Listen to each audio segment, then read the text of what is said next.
Okay, so very good morning. It's Wednesday, the 17th of April. I hope everyone is well, and it's good to be back. I'm going to be talking about a couple of things to get up to speed on some Chinese data from overnight. As you can see here on my screen, I'm sharing with you. I'll talk you through that and some thoughts about what I think that means for the future. Then we've got some updates on the trade side between the US and China.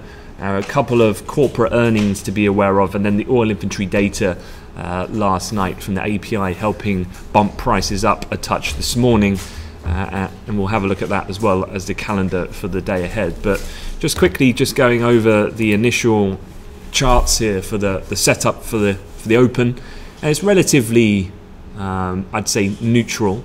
One thing as well for a tip, I guess, for any of the newer traders is I've been away for the last couple of days, and certainly when I come back after a spell away from markets, although I must admit I don't completely unplug as much as I probably should do when I'm on holiday. One of the things is that when I first come back, I am very conscious of the fact that probably there's a couple of narratives I need to catch up on the various different macro stories. Obviously the charts technically is the one thing that I wouldn't have seen whilst being away, because I can stay on top of the news by just looking at various different financial publications and using Twitter. But the charts have obviously evolved, and so again, the point of this is what I like to do is not rush things when I come back. And I think that should be quite similar for those who are, again, unless you're a very experienced trader, you've got to get your kind of back in your rhythm. It's almost like getting your confidence back up, that type of thing. And so it as well, taking into consideration the timing seasonally, is Easter. One thing walking over the London Bridge this morning on the commute in is that it was incredibly quiet. And often this is a reflection of this time of year when people take advantage of obviously the bank holidays around Easter and take an extended couple of days off. And so this needs to be, I believe, layered into your strategy and decision making for the coming days for sure. I would say then probably today and tomorrow could have the propensity to be relatively quiet, barring anything unexpected, because a lot of market participants are away at this point of the year. So yeah, a few things just to be aware of from a more broader overview. But as I said, then things are relatively quiet this morning, despite some economic data in Asia overnight, where if I just switch over, essentially Chinese real GDP, industrial output and retail sales, all three measurements exceeded expectations. I think the GDP number was 0.1 higher than expected.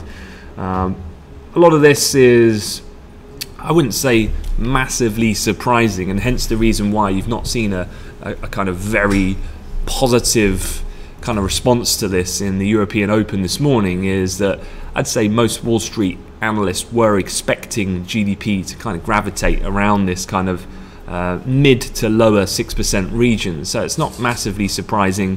It's a little bit of a reaction effect, granted maybe a little bit sooner than some were expecting, of the various pro-growth policies that have been implemented from the government and the central bank. So a little bit of a bounce in this data, I guess, supports this overall kind of more positive story that's helped the equity markets globally recover. And I have seen that, you know, as I've been away, the S&P 500, I'm sure very pleasing for Sam while I've been away, has just continued to kind of chip away at getting closer to the all-time highs. And you know, the S&P is a chart here looking on the daily continuation that I think has responded so well to not just these kind of macro stories that have been ongoing, from the Federal Reserve's dovishness to the improvements in the trade war situations, but the technicals have worked incredibly well as well. I mean, even if you were going from that trend line on the retest that we had back on the 25th of March, the golden cross, where the shorter dated overlaid the 50 on the 200 DMA, the way that the market has kind of broken and then acted as a platform back on that 2866, which was the previous resistance and support back in the summer of last year, targeting then the run to 2900, some profit taking, a break, come back, retest at the level for then the push higher. And you know, as I understand, the corporate earnings that have come out, and we'll talk about a few that have come out overnight, the banks have been pretty mixed to get things underway, but overall nothing to really detract from the point that, you know, it wouldn't be shocking to believe that this market can continue to just creep up towards having a test at this all-time high now that we've come this far. I can't really foresee too much in the way of barriers to that happening in the kind of medium term. Obviously, big things to monitor on the back of that would be the trade war for sure, but as we're going to discuss in a second, that's still remaining quite positive. And I guess with this kind of overall situation and the kind of episode that we had in Q4 of 2018 getting more and more distant memory, and as the market continues this kind of fairly assured recovery, well then gold's got to come under a little bit of pressure to factor this in. I can see here that what yesterday was quite a crucial break. It looks like that we had yesterday afternoon, looked like it came at around the open here, which was a break on its respective S1, but also looked like the prior day's low. So yeah, maybe a trigger point technically for a push lower. Potentially going forward for the day, then I'd be keeping an eye on the well, really 2 points of technical interest perhaps. The trend line forming from yesterday evening UK time to the overnight Asia Pac session, and then the resistance now potentially a support level at around that 1280 spot 5 in the futures, which was the kind of range high after the fall that we had after the COMEX open. On a daily continuation, obviously this is it looks all the more explainable for a technical breach being the main catalyst probably for the break lower yesterday.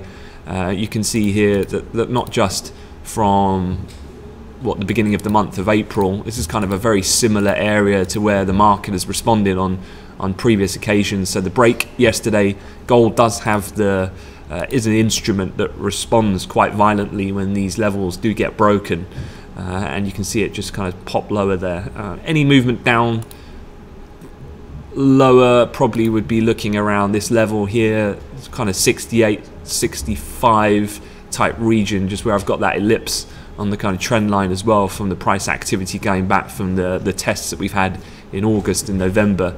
So yeah, any further pullback here also draws in this kind of price action here, and here that I'd be keeping an eye on if we continue this kind of overall global positive kind of view in the market. Cable, I'm quite pleased and obviously quite shocked that having been away, I don't actually have anything to say on Brexit. There literally is no news I've seen this morning when I've gone through the news wires that would warrant me updating you on. So that's all I'm going to say about the dreaded B word for the moment, because I'm sure it's going to return. As I understand, they're on a bit of a recess at the moment after that extension was granted beyond April 12th. So let's get straight into a couple of the other news stories. This is one that's kind of headlining on Bloomberg, and it's talking about Trump stirs alarm that he may be giving China a new trade weapon. This is where we're up to at the moment with the trade discussions. It seems as though that they've agreed on various different points that will form the kind of premise of the deal on the different areas on the trade side, but it's about this enforcement mechanism will be reciprocal, which is highlighting a couple of concerns by a few people.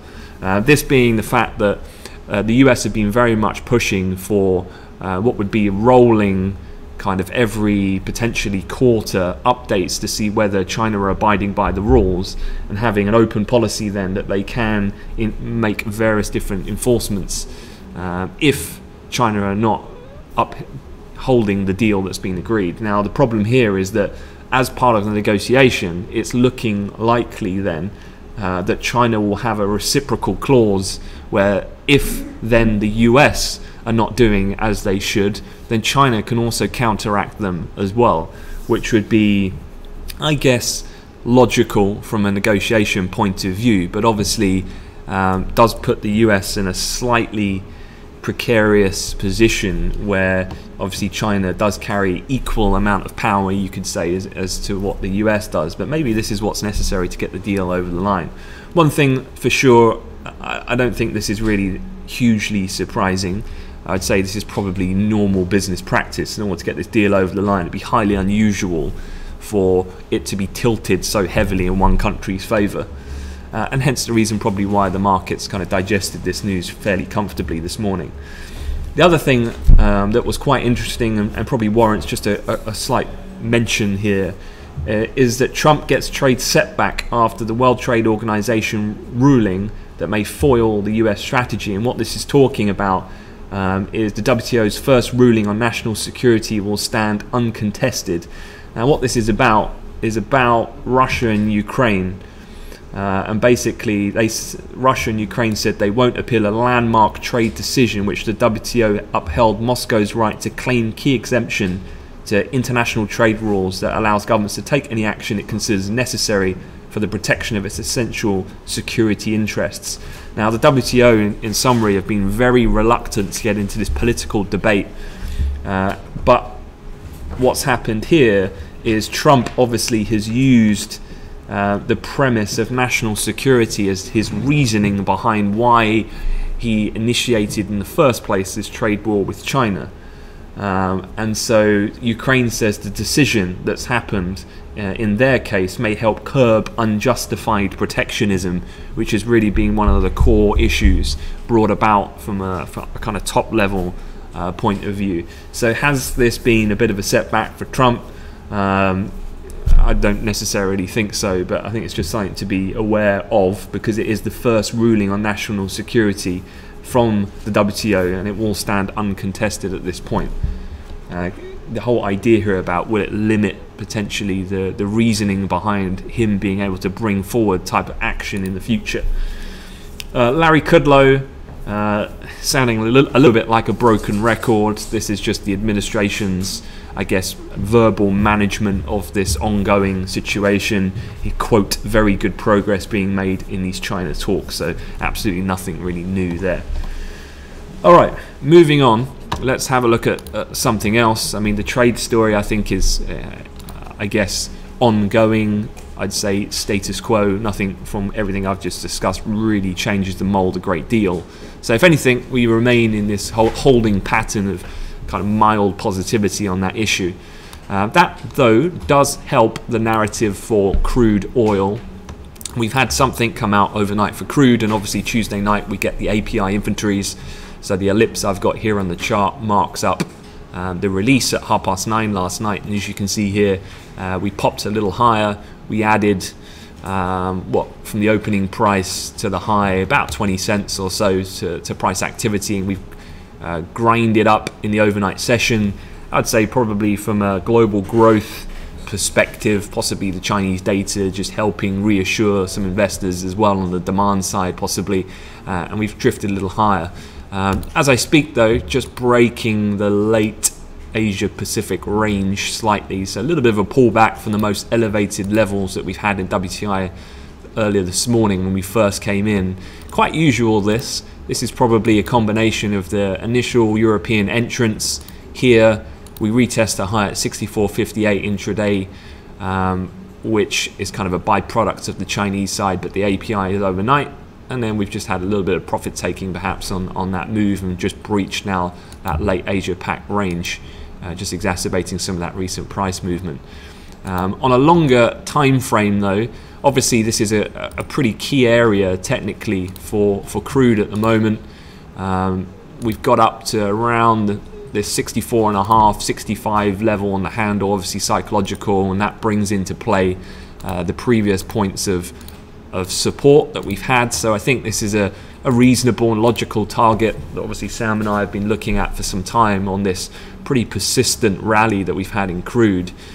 And what's happened overnight, whether or not it's going to be, and it hasn't as yet been justified to really kick on from here, has been the API inventory. So the numbers last night were bullish in a sense that crude, if I make this a little bit bigger, crude number was a drawdown of 3 million. Expectations on the street were for a build of 2.3. Cushing a draw of 1.5 million. Gasoline, the 9th draw in a row, a draw of just over 3.5 million. Distillates a build of 2.3 million. So yeah, data helping kind of add to the idea of the tightness in the market, if you like. But I haven't really read anything new this morning from any OPEC-related nation. Did you accidentally summon me? Suri's trying to get in on some briefing action here on my watch, but yeah, nothing other than that to report really. I guess the topside level that I'd be watching here is the 64.5, 65. Now, there's two ways of really looking at this. Overall, I would say that I actually think this is a pretty good area. I would say between, if I just remove this rectangle here, if the DOE infantry numbers this afternoon are relatively in line, this rectangle I've just drawn, I'd not be surprised to see the market remain in a little bit of a consolidation in this area. So if I just kind of mark this up here, let me just remove this rectangle and remark it. So kind of this area here, I'd expect the price to remain around 63 to 64.80 type of level. The only risks to this perhaps could be a technical breach of the trend line should we get up to it, but I don't really think that that's time-wise we've got enough time to get to that point. Downside support point 63 I think looks pretty firm given on the balance of the technicals and the fundamentals, and so it's just really the DOEs. If we had a shockingly large drawdown, which of course with this data given its high degree of volatility is not uncommon, but I'm talking about if we had a drawdown of maybe minus 10 million type, which would be statistically a slight anomaly, but a possibility, albeit a low one, that could be enough to get us above this technical level here at around 64.79 in the futures. If we did get, let's say, a 20, 30, 50 cent break, I think that could add then as a decent platform for then the kind of next move up. And I guess logical target here I'd probably be looking at is just the 65 handle. I'd say that would be probably a pretty logical and an easy move for the price to get to quite rapidly if we broke 79 in the futures, which has held the price action so far this week. Beyond that point, then we're probably looking up at the 74 mark, and then not until higher up and we get down to those September lows at around 66.86. But there's no way we're going to get up there. Well, I say that. There's a very low chance we'll get up there as soon as today. But as I said, the balance lies in the DOEs. But I just wonder about the market's risk appetite or ability from a volume perspective, just given the Easter holidays looming.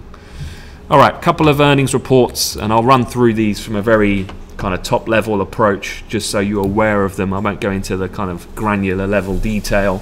But Netflix, one of the FANG names, of course, always draws a bit of attention, just given the fact that, if you can believe it, Netflix shares have rallied about 30% since the beginning of the year.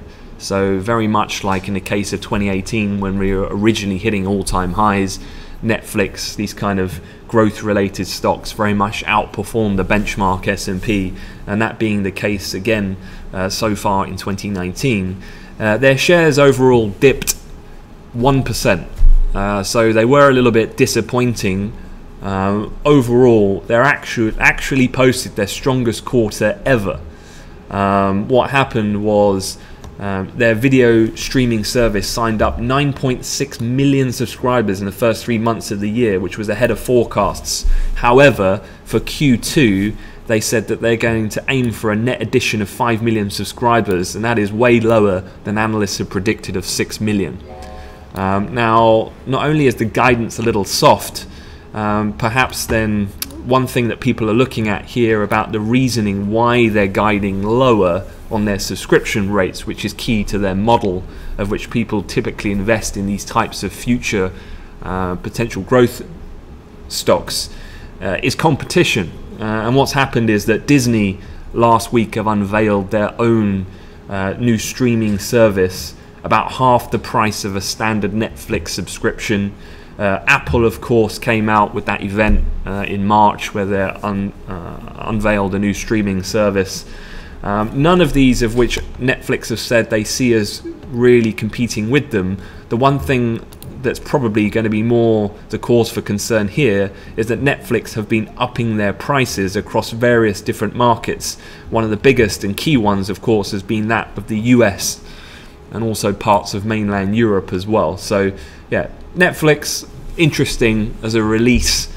Very small movement overnight. It's not been to the size of what we've seen before in 2018, where the shares have flown 10, 12%, 15% in after-hour trade.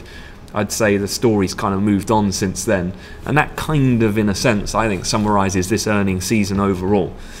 IBM was another one I thought I would mention. Their shares were down overnight. They're obviously a sizable company. They reported their worst revenue in 17 years. Particular weakness was seen in their cloud and AI technology division, which they've kind of pinned a lot of their future hopes on. And so as a byproduct of that, the market places quite a great emphasis on that particular area, and its performance of which was disappointing. One company though that bucked the trend, Qualcomm, not the biggest company in the world, but a sizable one. And again, this isn't really transferable from an index trading point of view, but from a single stock, their shares jumped 23% overnight. I mean, that is huge as for a one singular move. But it's been a pretty huge story that's broken for Qualcomm overnight. They've basically won a major victory in a wide-ranging legal dispute. Now, as far as I'm aware, this has been going on for a long time. And they've reached a settlement that's called for the iPhone to once again use Qualcomm modem chips. Now, what happened was, as this legal dispute was going on, Apple had been using Intel chips, but overnight, following this legal ruling, Intel now have pulled and have now stopped altogether doing modem chips for phones, because Apple now needs to use Qualcomm's, and as well, as part of the settlement, give back payment because it's gone in favor of Qualcomm in the ruling. So yeah, big news for them. Their shares up 23% on the back of that overnight. Final things to mention, because I know a couple of you look at the Antipodean currencies.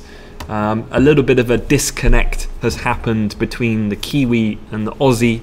The Aussie very much trading on generally the front foot, having appreciated overnight on the back of the Chinese data that came out.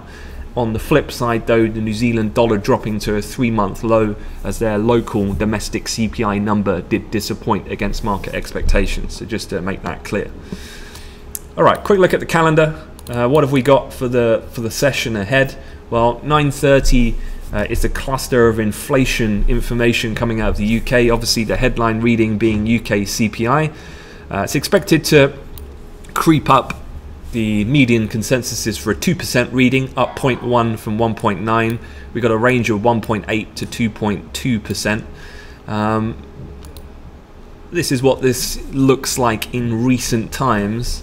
So we are looking out for actual continuation of improvement in inflation. So although you might think demand generally should be falling given the uncertainty about Brexit, what there has been a lot of in recent economic data that's been fairly apparent, particularly on the more manufacturing side, has been this idea of front loading in order to get ahead of potential disruptions that a no deal or a very messy Brexit could have.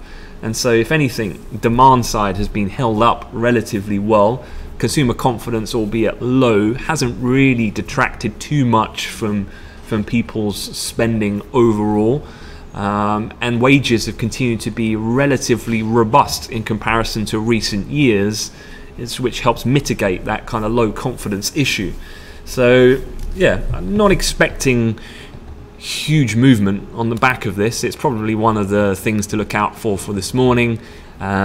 Although, as I said, I'm not expecting big moves in cable on the back of this. I would, of course, not be in a position or recommend being in a position as the data comes out, because there is the ability for it to move, probably cable, a decent 20-30 pip move if it is an outlying number. Possibly even more if we were to break the upper bound of the range, I guess. 131 handle, 131.05 in the futures has been the resistance that's held markets from the overnight session. And then the intraday low from yesterday, or I should say very early in the Asia Pacific region, was down here, which brings into play, if I just mark it up, this kind of low point from what was yesterday, well, the overnight session, excluding the slight breakout that we had overnight from the range low from the 9th to where we were here, I'd probably be looking at that range, 130.76 to the pivot, as something to be aware of in cable today. Finally, for the US afternoon, what else have we got? Well, you've got Eurozone final HICP just before that to be aware of. Those are final readings, so not expecting too much movement on the back of that for European assets. For the US session, international trade, goods balance, again, not expecting too much from that. Canada, though, the currency, obviously, the loonie, very responsive to any updates that we get there, and it is inflation readings alongside trade balance. So if you are looking at the CAD, that definitely will be a market mover. But otherwise, pretty quiet on the US side until we get the oil inventories a bit later on at 3:30. Speakers, again, let me just make this a bit bigger. 2 p.m. this afternoon, Mark Carney, the Bank of England, and one of the ECB members will be speaking at a global financial system conference. ECB's Lautenschlager, who sits on the executive panel, being German, typically sits on the slightly hawkish side, albeit given she is not the head of the Bundesbank, but on the supervisory board or the executive board, she relatively, does she say anything market moving, she tends to be a little bit more clustered with the kind of the general stance of the central bank. So I don't anticipate too much risk around her speech. And then you've got Fed's Harker, a non-voter. Fed's Bullard, probably the most interesting one from the US speakers today, because he is fairly opinionated, likes to put forward his viewpoint, and he is speaking on US economy and monetary policy, but he's not talking until 5:30 this evening.